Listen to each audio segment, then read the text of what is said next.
3 سال کے اندر عالمیت کو پورا کرنے کے لیے آج ہی ہمارے مدرسے کو جوائن کرے اور عالم اور عالمہ بنیے، وہ بھی 3 سال کے اندر اپنے واٹس ایپ اور ای میل کے ذریعے سے۔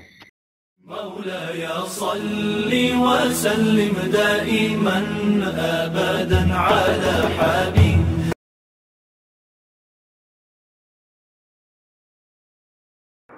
السلام علیکم ورحمۃ اللہ وبرکاتہ۔ بسم اللہ الرحمن الرحیم۔